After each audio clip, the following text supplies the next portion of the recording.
तो आज के इस वीडियो में हम जानेंगे फ्रिंज विड्थ क्या होता है और फ्रिंज विड्थ को हम कैलकुलेट करेंगे।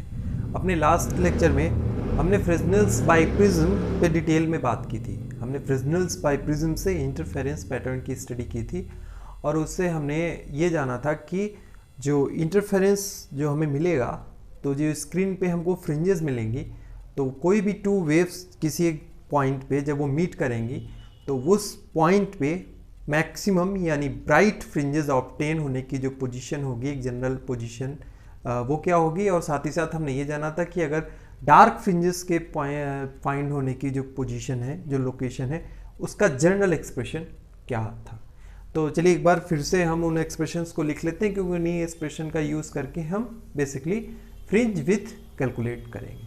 तो हमने ये जाना था कि जो ब्राइट फ्रिंज का जो पोजीशन था, ब्राइट फ्रिंज के लिए हमने जो एक्सप्रेशन फाइंड किया था वो था एक जनरल, हमने एक्सप्रेशन फाइंड किया था, that is x n is equals to n lambda capital D divide by small D. और यहाँ पे एन हमारा जो था वो कंसिडर किया था हमने 0,1,2।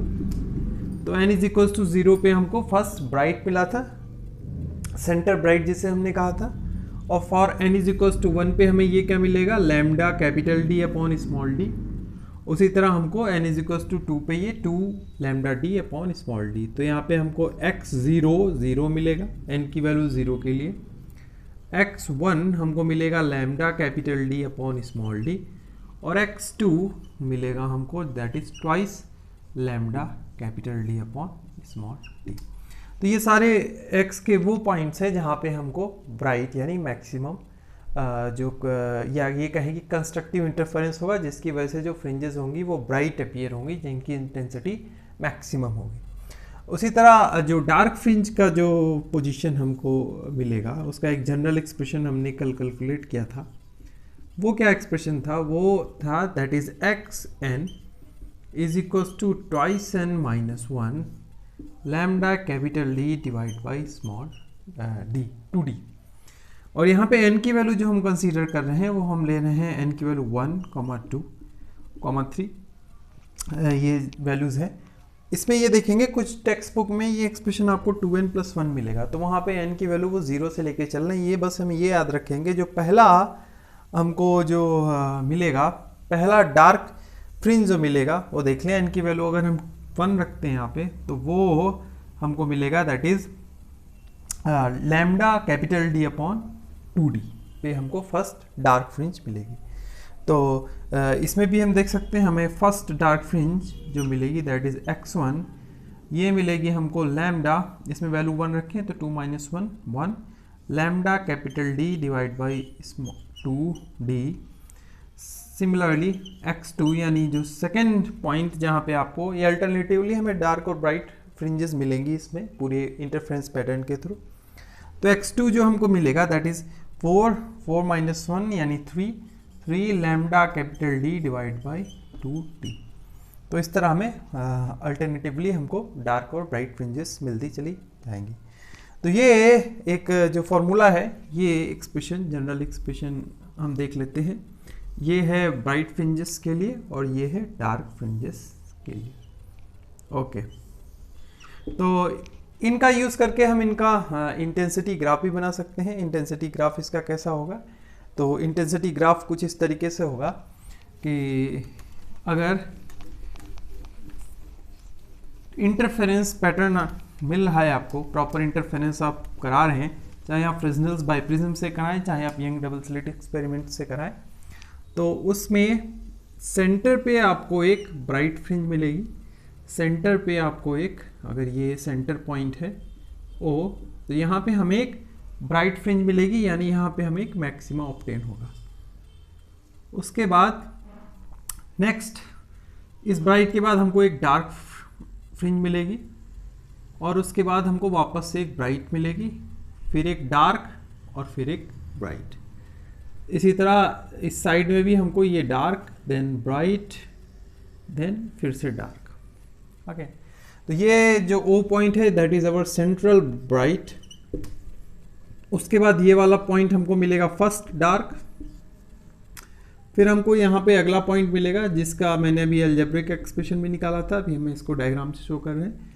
फर्स्ट डार्क के बाद हमको मिलेगा फर्स्ट ब्राइट, और उसी तरह ये हमको मिलेगा सेकेंड डार्क, और फिर उसके बाद सेकेंड ब्राइट। सिमिलरली इस साइड में, लेफ्ट साइड में सेंट्रल ब्राइट के बाद this is our first dark, and then this is our first bright, and then again it's second dark. तो इस तरीके से हमको ये जो फ्रिंजेस है वो मिलेंगी।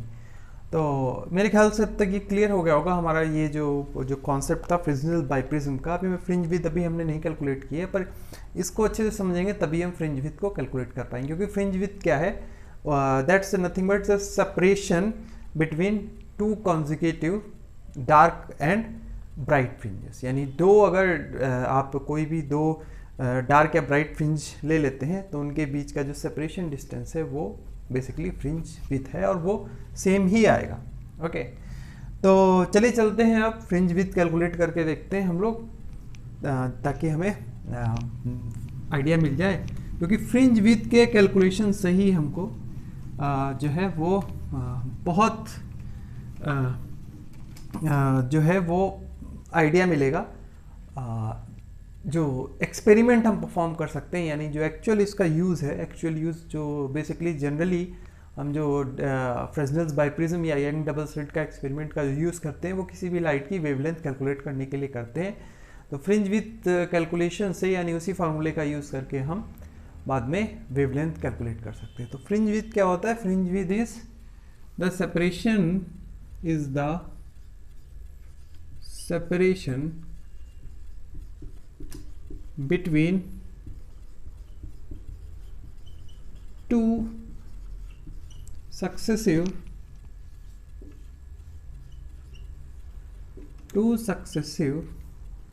bright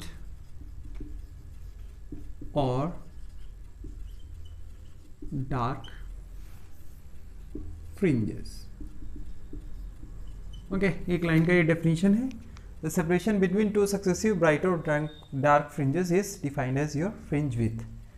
तो चलिए फ्रिंज विड्थ कैलकुलेट करते हैं हम। तो पहले निकालते हैं हम जरा width of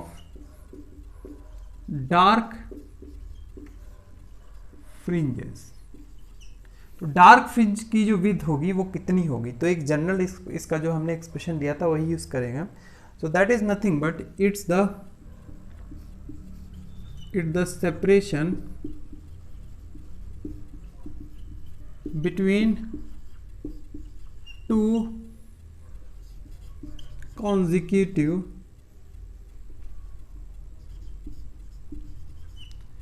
bright fringes।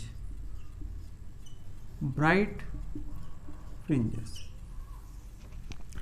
Fringes क्यों लिया? क्योंकि हमने भी अपने डायग्राम में देखा था कि दो ब्राइट फ्रिंज के बीच में हमको एक डार्क फ्रिंज मिलेगी। तो हम क्या करेंगे, हम इन दो डार्क फ्रिंज का बेसिकली उसका डिफरेंस निकाल लेंगे, तो उसी से हमको फिर ये डार्क फ्रिंज की फ्रिंज विड्थ मिल जाएगी। तो ये हमें कुछ एक्सप्रेशन मिलेगा। क्या हमने यूज़ किया था? दो कॉन्जिक्यूटिव फ्रिंज विड्थ। आप ब्राइट कोई भी आप ले सकते हैं, ब्राइट। ओके, चाहे तो आप फर्स्ट ब्राइट और सेंट्रल ब्राइट भी ले सकते हैं, पर हम यहाँ पे जनरल एक्सप्रेशन लेंगे। जनरल एक्सप्रेशन क्या था हमने देखा था, that is n lambda capital D upon small d। Okay, और इसके जस्ट पहले वाला क्या होगा? So that is n-1 lambda capital D upon small d। तो इन दोनों का सेपरेशन निकालें तो हमको मिलेगा n lambda capital D upon small d minus n lambda capital D upon small d plus lambda capital D upon small d। तो ये दोनों कैंसिल आउट हो गए। यहाँ से हमको फ्रिंज विड्थ जो डार्क फ्रिंज की मिली वो मिली lambda capital D upon small d। This is the fringe width for dark fringes. Okay, तो इसी तरह हम ब्राइट फ्रिंज की भी विड्थ निकालते हैं। तो विड्थ ऑफ ब्राइट फ्रिंजेस या फ्रिंज बोले, ब्राइट यानी यहाँ से हमें ये देखने को मिल गया कि जितनी भी हमारी सारी की सारी डार्क फ्रिंजेस हैं उनकी जो विथ होगी वो lambda capital D upon small D होगी। तो विद ऑफ ब्राइट फ्रिंज जरा देखते हैं। तो ब्राइट फ्रिंज के लिए the separation between two consecutive dark fringe, अब इसके लिए हम डार्क फ्रिंज कंसीडर करें क्योंकि दो डार्क फ्रिंज के बीच में हमें क्या मिलेगी, एक ब्राइट फ्रिंज मिलेगी। तो उसके लिए एक्सप्रेशन देखते हैं जरा। हम एक जनरल एक्सप्रेशन जो हमने निकाला है डार्क फ्रिंज का, जो जनरल एक्सप्रेशन हमें क्या मिला है वो हमने निकाला था, that is twice n minus one lambda capital D divide by two small D. तो इसी में आगे कैलकुलेट करते हैं हम माइनस, अच्छा 2n है तो इसके जस्ट जो पहले वाला होगा that is n minus one, ठीक है, minus one into lambda capital D divide by 2d। चलिए अब हम इसको ज़रा कैलकुलेट कर लें। तो ये कैलकुलेशन देगा 2n minus one lambda capital D upon 2d। इसको एज इट इज़ रखते हैं, इसमें थोड़ा सा चेंजेस करते हैं। तो इसको लिख सकते हैं हम 2n माइनस 2 और माइनस वन, यानी 2n माइनस वन और साथ ही साथ माइनस का 2 lambda capital D upon 2d। ध्यान से देख लीजिए, मैंने कुछ नहीं किया है, बस 2 से मल्टीप्लाई किया, ये वाला 2 को पीछे लिखा है, 1 को पहले लिख दिया। ऐसा क्यों किया है? क्योंकि मैं lambda capital D upon 2d को इससे मल्टीप्लाई करूँगा और बाद में इससे, ताकि अलजेब्रा इजी रहे। तो that is 2n minus one lambda capital D upon 2d minus 2n minus one lambda capital D upon 2d minus, अब ये 2 इसमें मल्टीप्लाई हो जाएगा, 2 into lambda capital D upon 2d, और ये वाला माइनस मिलके प्लस हो जाएगा। तो यहाँ से ये दोनों टर्म हमारे कैंसिल आउट हो गए। रिमेनिंग टर्म क्या बचा, ये 2 से 2 भी आपका कट जाएगा। तो यहाँ से जो बीटा आपको मिला, ये मिला lambda capital D upon small D. So ये हमें फ्रिंज विथ मिली, जो है ब्राइट फ्रिंज की जो है वो फ्रिंज विथ हमको मिल गई। तो हमने देखा था कि डार्क फ्रिंज की भी फ्रिंज विथ इतनी ही थी, lambda capital D upon small D, और हमारी ब्राइट फ्रिंज की भी फ्रिंज विथ इतनी ही आई, that is lambda capital D upon small D. तो यहाँ से हमें दो इंपॉर्टेंट बातें हमें पता चलती हैं फ्रिंज विथ से। एक तो पहली बात तो ये हमें पता चल रही है कि जो फ्रिंज विथ है it is independent of order of the fringes. N क्या है, एन को मैंने डिस्कस किया है कि this is the order of the fringes. So the fringe width is independent. Two important point हैं जिनको मैं थोड़ा सा डिस्कस करना चाहूँगा। The first important point related to fringe width is the fringe width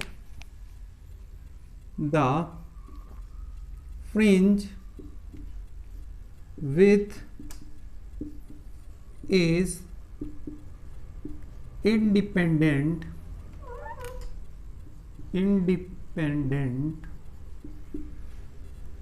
of the order of the fringes, independent to the order of the fringes। Fringes के order से independent है। सेकेंड इसमें इंपॉर्टेंट पॉइंट हम क्या discuss कर सकते हैं, second important point हम ये डिस्कस कर सकते हैं कि fringe width is equal for all fringes. Means fringe with beta is equal for all fringes, means either it is bright or dark, the beta is equal, it's a lambda capital D upon small d। तो ये fringe with से related कुछ हमने important बातें discuss की। तो fringe with में एक और बात हम देखेंगे कि ये जो फ्रिंज विथ बीटा है ये देखेंगे lambda capital D upon small D. Lambda क्या है हमारा, जो भी हम सोर्स की जो लाइट यूज़ कर रहे हैं उसका क्या है, वेवलेंथ है। और कैपिटल डी हमारा क्या है, कैपिटल डी है कि जहाँ से हमने स्क्रीन और जो डिस्टेंस लिया था सोर्स और स्क्रीन के बीच का जो डिस्टेंस है वो बेसिकली कैपिटल डी है। और स्मॉल डी क्या है, ये जो दो सोर्स हमारे बने थे S1 S2, हालांकि वो वर्चुअल सोर्स थे पर वो दोनों सोर्स के बीच का बेसिकली जो सेपरेशन डिस्टेंस है दैट इज़ स्मॉल डी। तो यहाँ पे जब एक्सपेरिमेंट अगर आप करते हैं तो इसका जो यूज़ है, तो मान लीजिए आपने एक सोर्स रखा, सोर्स तो हम कंसीडर कर सकते हैं, एक मोनोक्रोमेटिक सोर्स ले लिया आपने, सोर्स से आपने थोड़ी दूर पे अपनी स्क्रीन रखी, तो सोर्स से स्क्रीन की डिस्टेंस आप मेज़र कर सकते हैं, आपको पता है कैपिटल डी आप निकाल सकते हैं। उसी तरह उस सोर्स से जो आप वर्चुअल सोर्स दो बनाएंगे उनके बीच की डिस्टेंस भी आप कैलकुलेट कर सकते हैं, स्मॉल डी, वो भी आप के कंट्रोल में है, वो आप मेज़र कर सकते हैं। साथ ही साथ जब आपका इंटरफेरेंस पैटर्न आपको मिलेगा, प्रॉपर इंटरफेरेंस जब आपको स्क्रीन पे मिलेगा, तो वहाँ पे आप आईपीस लगा के उस फ्रिंजेस की जो फ्रिंज विड्थ है वो कैलकुलेट कर सकते हैं। तो ये तीन बातें आपके जो है एक्सपेरिमेंट सेटअप अगर आप बनाते हैं तो ये तीन बातें आप कैलकुलेट कर सकते हैं। बीटा भी आप मेज़र कर सकते हैं क्योंकि आप स्केल रखेंगे, जो फ्रिंजेस के लिए जो आप आईपीस रखेंगे उसके लिए आपके पास एक स्केल होगा। ओके, तो उस स्केल में से आप बीटा मेज़र कर सकते हैं, आप कैपिटल डी मेज़र कर सकते हैं, आप स्मॉल डी भी कैलकुलेट कर लेंगे, आपको पता होगा क्योंकि आप एक्सपेरिमेंट सेटअप डिज़ाइन कर रहे हैं। तो इन सब से आप क्या निकाल लेंगे, आप लाइट की वेवलेंथ कैलकुलेट कर लेंगे, लाइट की वेवलेंथ कैलकुलेट कर लेंगे। अगर अलग अलग कलर के आप लाइट चूज़ कर रहे हो, येलो या रेड या मोनोक्रोमेटिक लाइट आप यूज़ कर रहे हो, तो उसकी आप वेवलेंथ कैलकुलेट कर लेंगे। So that's the advantage of this study of interference, so that we can directly find the wavelength of the source. तो मेरे ख्याल से ये वीडियो आपके लिए हेल्पफुल रहा होगा जिसमें हमने फ्रिंज विड्थ कैलकुलेट किया। तो यहाँ पे ये पूरा जो डिस्कशन है फ्रेस्नेल बाइप्रिज्म का वो यहाँ पे कंप्लीट हो जाता है। तो अब हम जरा नेक्स्ट वीडियो जिसमें हम स्टडी करेंगे, अब थोड़ा सा थिन फिल्म के बारे में बात करेंगे कि इंटरफेरेंस थिन फिल्म से कैसे होता है, और उसी के बाद थिन फिल्म की स्टडी करने के साथ फिर हमको न्यूटन्स रिंग भी समझ में आ जाएगा, पर उससे पहले हमें थिन फिल्म की स्टडी करनी होगी। तो इस वीडियो में इतना ही रखेंगे, मिलेंगे फिर अगले वीडियो में, तब तक के लिए थैंक यू, मिलते हैं नेक्स्ट वीडियो में।